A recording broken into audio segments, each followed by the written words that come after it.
Hello friends, welcome my channel. আজকে আমি বানাবো শিম বীজের ভর্তা বা বাটা যাই বলুন আপনারা। সেইটা বানানোর জন্য প্রথমে আমি নিয়ে নিয়েছি একটা ফ্রাই প্যান আর গ্যাসের ফ্লেম অন করে নিয়েছি। শিম বীজটাকে আমি একটু জল ফুটিয়ে নিয়ে ওর মধ্যে নুন দিয়ে ভিজিয়ে রেখেছি। এখন ফ্রাই প্যানটার মধ্যে আমি প্যান বা কড়াইয়ের মধ্যে যে কোনো এর মধ্যে নিয়ে নিতে পারবেন আপনারা। আমি নিয়ে নিচ্ছি সর্ষের তেল। সর্ষের তেলটা নিয়ে নিলাম আমি 3 টেবিল স্পুন। সর্ষের তেলটা নেওয়ার পরে এর মধ্যে নিয়ে নেব আমি কুচনো পেঁয়াজ। একদম পাতলা করে কুচাইনি আমি পেঁয়াজটাকে, একটু মোটা করে কুচিয়েছি। দেখুন আমি এখানে 3খানা পেঁয়াজ নিয়ে নিয়েছি, মিডিয়াম সাইজের 3খানা পেঁয়াজ নিয়েছি। এই পেঁয়াজটা আমি এর মধ্যে দিয়ে দিলাম, দিয়ে এটাকে একটু ভেজে নেব। এই দেখুন পেঁয়াজটা দিয়ে আমি 1.5 থেকে 2 মিনিট মতো নাড়িয়ে নিয়েছি। একদম লো হিটে আমি পেঁয়াজটাকে একটু ভেজে নিয়েছি। এখন আমি দিয়ে দেবো রসুনগুলো। রসুনগুলো যদি সাথে সাথে দিতাম তাহলে রসুনগুলো কাটতে লাগতো। যেহেতু রসুনগুলো আমি গোটা দিচ্ছি, যার জন্য এই সময় দিচ্ছি।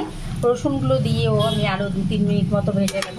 তারপর এর মধ্যে আমি কাঁচা লঙ্কাটা দেবো। এই সময় আমি কাঁচা লঙ্কাটা দিচ্ছি না, এই জন্য কাঁচা লঙ্কাটা কিন্তু আমি কেটে দেবো না, কাঁচা লঙ্কাটা গোটা দেবো। এবার কাঁচা লঙ্কাটা গোটা দিলেও কিন্তু তেলের মধ্যে ওইটা ফাটতে শুরু করে, আর ফাটলে চোখে মুখে বীজটা পড়বে, তো অ্যাক্সিডেন্ট হওয়ার ভয় থাকে। যার জন্য আমরা এখন দেবো না, কাঁচা লঙ্কাটা আমি একটু পরে দিচ্ছি। রসুনটা দিয়েও আমি 2 মিনিট মতো নাড়িয়ে নিয়েছি। একদম লো ফ্লেমে আছে যেহেতু, তাই রসুনটাতে এখন আর স্পট পড়েনি। এইবার আমি দিয়ে নিচ্ছি এর মধ্যে 4 থেকে 5টা কাঁচা লঙ্কা। কাঁচা লঙ্কাটা দেওয়ার পরে আমি এক সাইড করে দিচ্ছি। করে দিয়ে আমি যেহেতু ফ্রাই প্যানে করছি তাই সুবিধে হচ্ছে আমার এক সাইড করে নিতে। আপনারা চাইলে এটা কিন্তু কড়াইয়ের মধ্যে করলে এক একে দিয়ে নেবেন। আমি এখন দিয়ে দিচ্ছি শিম বীজ ভর্তাটা কিন্তু এমনি করলেও ভালো লাগে।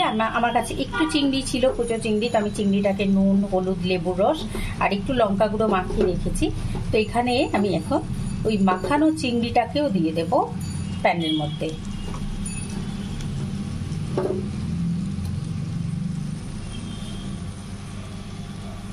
চিংড়িটা দিয়েও আমার 2 মিনিট হয়ে গেছে। তো চিংড়িটাকে আমি একটু উল্টে নিচ্ছি, উল্টে পাল্টে নেড়ে দেবো। রসুনগুলোকেও একটু উল্টে পাল্টে নিচ্ছি, সেই সাথে পেঁয়াজটাও যাতে পুড়ে না যায় সেটাও খেয়াল রাখতে হবে। লঙ্কাগুলোকে একটু নাড়িয়ে নিলাম। চিংড়িটা দিয়ে 2 মিনিট নাড়িয়ে নেবার পরে এর মধ্যে আমি দিয়ে দিচ্ছি এখন ভিজিয়ে রাখা শিম বীজটা।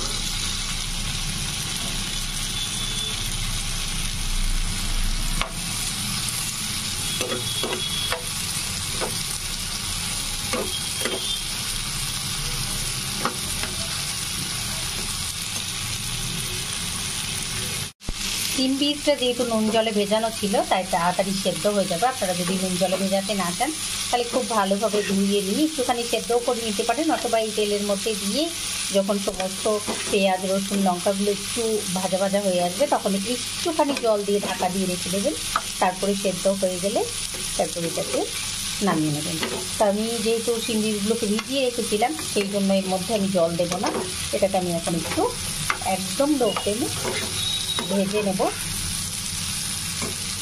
এই দেখুন শিম বীজটা দিয়ে আর চিংড়িটা দিয়ে আমি এটাকে 7 থেকে 8 মিনিট মতো ফ্রাই করে নিয়েছি, একদম লো ফ্লেমে ঢাকা দিয়ে দিয়ে। আপনারা নিশ্চয়ই বুঝতে পারছেন দেখে যেটা ভাজা ভাজা হয়ে গেছে। এখন আমি এর মধ্যে দিয়ে দেব অনেকটা ধনে পাতা, বেশ খানিকটা পরিমাণে আমি ধনে পাতা দিচ্ছি এর ভেতরে, তাতে ফ্লেভারফুল লাগে খুব। আপনারা চাইলে একটুখানি কিন্তু আদা গ্রেট করেও দিতে পারেন। আমি যেহেতু আদা দিইনি, আমি আদা খাবো না বলে আমি আদা দিইনি এর মধ্যে, তো আমি দিয়ে দিলাম ধনে পাতাটা দিয়েও ধনে পাতার জলটা শুকনো পর্যন্ত আর একটুক্ষণ নেড়ে নেবো এটাকে। এই দেখুন আমি ভেজে নিয়েছি, তখন দেখবেন যে মাছগুলোর উপরে এরকম হালকা হালকা স্পট পড়ে গেছে, রসুনগুলো একটুখানি হয়ে গেছে, আর দেখুন লঙ্কাগুলোর উপরেও একটু একটু স্পট পড়ে গেছে। তখন আমরা গ্যাসের ফ্লেমটা অফ করে দেবো। অফ করে দিয়ে এটাকে ঠান্ডা হতে দেবো। ঠান্ডা হয়ে গেলে তারপর এটাকে আমরা হয় শিলনোড়ায় পিষে নেবো, না হয় মিক্সিতে। শিলনোড়ায় পিষে নিলে বেশি ভালো লাগছে, আপনারা চাইলে মিক্সিতে পিষেও করে নিতে পারবেন। বীজটা এই দেখুন আমি শিম বীজটা পিষে নিয়েছি, আর এর মধ্যে আমি এখন উপর থেকে দিয়ে দিলাম একটু সর্ষের তেল।